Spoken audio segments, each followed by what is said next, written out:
Hi there. In this video, we'll be looking at how to fill out your timesheet in Projectworks, some tips and tricks for making it extra quick and easy, and also how to view your history. Let's get started.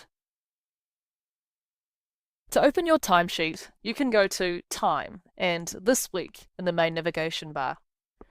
Or you can use the My Timesheet shortcut at the top of the page.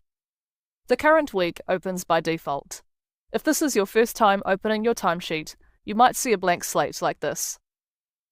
You'll need to see some timecodes here to start logging time entries into your timesheet.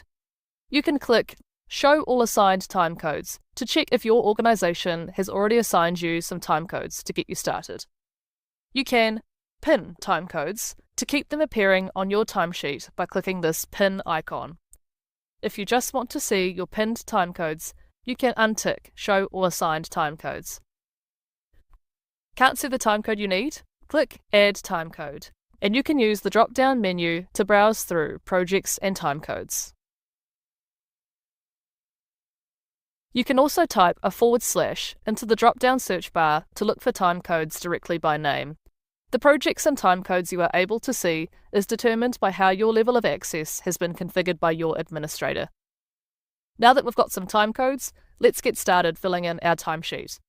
Click in the cell for the day and time code you worked on and enter your time.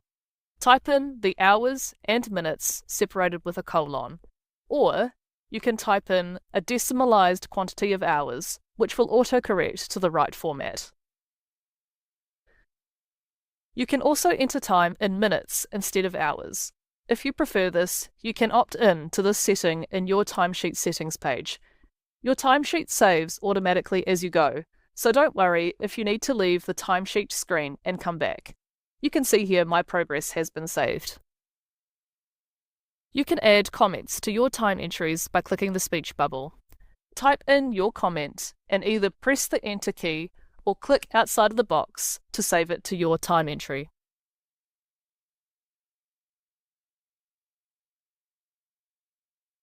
Your organisation may have made this mandatory for some or all timecodes. If this setting has been enabled, you will see this Comment Required message in your time entry.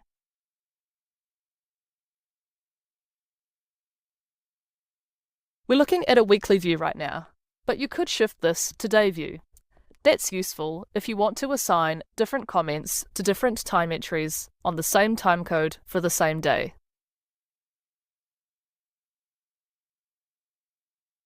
Timesheets operate in either a week view or a day view to cater to different ways people work. There is also a targeted view for mobile phones, so it's easy to do your timesheet from anywhere.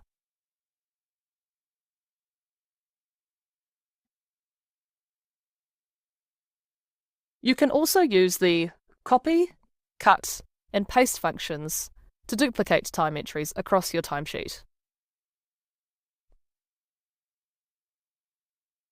You can click Hide Show Group to edit your view and see columns with more information about timecodes.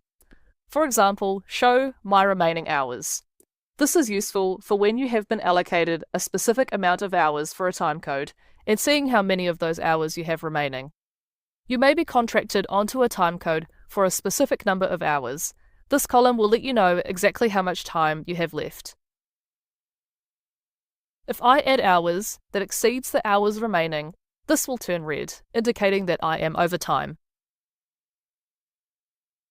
We can see here that I've gone over my allocated hours, and reducing my time will resolve this. If you're across multiple projects and want a more organized view of your timecodes, click Hide Show Group. You can group your timecodes by project, or you could also group your timecodes by company, so you can see what you're logging for each client.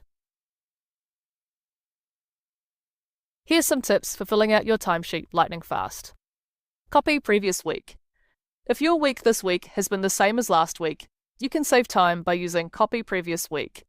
I have already started inputting some time entries for this week, so if I click this now and proceed, it will override everything I've input so far and copy over all the time entries from my previous timesheet. I would still have an opportunity to adjust any entries for this week before submitting my timesheet. This feature is also available at the day level, where you can copy previous day. Filter capacity. If you want to give your remaining capacity to a particular timecode, you can click the 3 dots at the end of the row and select Fill to Capacity. Finished with your timesheet? Depending on your organisation, you may have a Submit button down here. Click Submit to finalise your timesheet at the end of the week. Your timesheet may also need to be approved by a manager. If you want to make edits to a timesheet you've already submitted, you may need to contact your administrator. If you need to see a list of your time entries over time, you can click into the sidebar into My Time Entries. You can filter this page by date range to see all time entries over a particular time period, by project type, by invoiced status, and more. You also have the option to export the results to CSV by clicking the download button. And that's how you can log time in Projectworks, use tips and tricks like copy previous week, and how to view your history. If you need any more information, feel free to check out our knowledge base on our website. Thanks for watching.